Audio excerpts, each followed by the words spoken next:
दूसरी चीज ये है कि मनुष्यत्व हमें प्राप्त हो रहा है इस तरह के कार्यक्रम में समय देने से।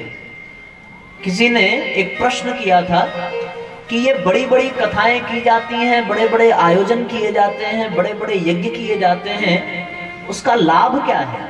उसका कोई प्रत्यक्ष लाभ नहीं मिलता। विज्ञान ये कहता है कि हम जितना खर्च कर रहे हैं उसकी अपेक्षा यदि अधिक लाभ हो तब तो वो कर्म कहा जाएगा, तब तो वो कार्य कहा जाएगा। पर परिणाम कुछ भी न निकले और सिर्फ हम कार्य ही करते रह जाएं तो मात्र वो परिश्रम कहा जाएगा, और वो भी परिश्रम गधे की तरह निरर्थक माना जाएगा। तो साहब प्रश्न ये था कि इतनी बड़े बड़े आयोजन होते हैं, इतना धन का खर्च होता है, इतना समय का खर्च होता है, उसका लाभ क्या है? एक सज्जन ने बड़ा सुंदर जवाब दिया कि आज यदि रिपोर्ट उठा करके देखें तो हिंदुस्तान में हर 3 घंटे पर एक अपराध हो रहा है। हर 3 घंटे पर, ऐसा ब्यूरो रिपोर्ट कहती है कि साहब हर 3 घंटे पर एक अपराध हो रहा है, और कोई भी कथा 3 घंटे से कम की नहीं होती। और उस 3 घंटे की कथा में यदि 1000 व्यक्ति बैठे हुए हों तो आप ये मान करके चलें कि 3 घंटे में जो 3000 संभावनाएं थी अपराध होने की, वो सारी के सारे अपराध की संभावनाएं खत्म हो जाती हैं। और कम से कम उस 3 घंटे तो व्यक्ति शांति से धर्म के कार्य में अपना समय देता है। उस 3 घंटे वो अपराध नहीं कर सकता। एक सबसे बड़ा प्रत्यक्ष लाभ तो यही है। अप्रत्यक्ष और परोक्ष लाभ तो अनगिनत हैं, उसको महसूस किया जा सकता है क्योंकि वो सूक्ष्म है, उसको स्थूल नेत्रों से हम देख नहीं सकते। उसके लिए तो दिव्य नेत्र चाहिए, और उसका अनुभव करने के लिए दैवीय प्राण चाहिए, दैवीय चेतना चाहिए उसको प्राप्त करने के लिए। पर प्रत्यक्ष लाभ और स्पष्ट लाभ तो यही मिलता है कि व्यक्ति इस पंडाल में, इस प्रांगण में यदि 3 घंटे बैठ गया ईमानदारी से, तो उसके जीवन के वो 3 घंटे सार्थक हो जाएंगे। उसके जीवन का वो 3 घंटा स्वर्ण जैसा होगा, ऐसा विशेष समय होगा। और आप सब यहाँ 3 घंटे यहाँ बैठ करके कथा सुनने आए तो इसका एक ही अर्थ निकलता है कि आपको भी मनुष्यत्व प्राप्त करने की कामना है। आपको भी भगवान के गुणों को, भगवान की लीलाओं को, भगवान के उद्देश्यों को जान करके भगवान को प्राप्त करने की इच्छा पल रही है, और वही इच्छा आपको इस पांडाल तक खींच करके ले आई है।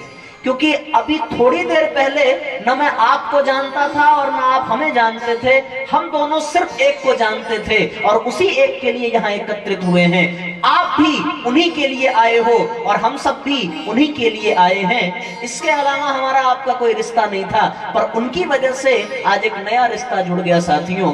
तो उद्देश्य बस इतना है कि जिस इच्छा को लेकर के आप आए हैं कि उनकी सेवा में पहुंचे, वही इच्छा लेकर के हम सब आए हैं। तो एक बात ये भी सिद्ध होती है कि हमारे जीवन में अब मनुष्यत्व, मुमुक्षत्व और महापुरुषों का सानिध्य, ये तीनों चीजें हमें धीरे धीरे प्राप्त हो रही हैं। और अगले 5 दिनों तक, संभवतः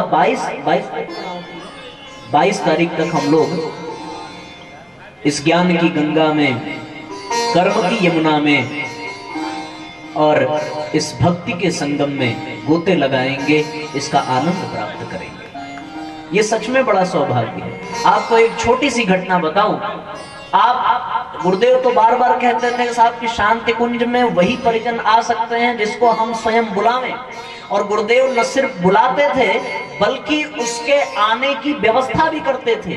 न सिर्फ उसके आने की व्यवस्था करते थे, उसके आने के बाद उसके परिवार वालों की भी देखभाल की व्यवस्था परम पूज्य गुरुदेव करके तब उस व्यक्ति को अपने पास बुलाते थे।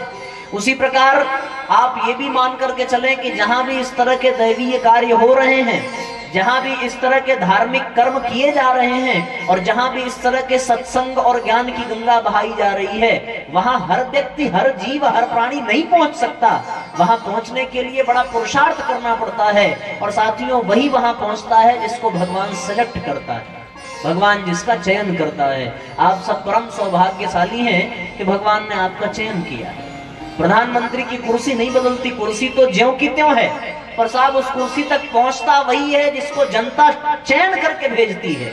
उसी प्रकार यहाँ आप सब पहुंचे हैं तो इसका अर्थ एक ही है कि भगवान ने आपको इतने लोगों के बीच में से चयन करके अपने पास बुला लिया। तो ये बड़े सौभाग्य की बात है। गुरुदेव ने, माता जी ने आप सबको चूज किया है, चयन किया है। आप सब कुछ विशेष हैं, कुछ खास हैं, कुछ महत्वपूर्ण हैं।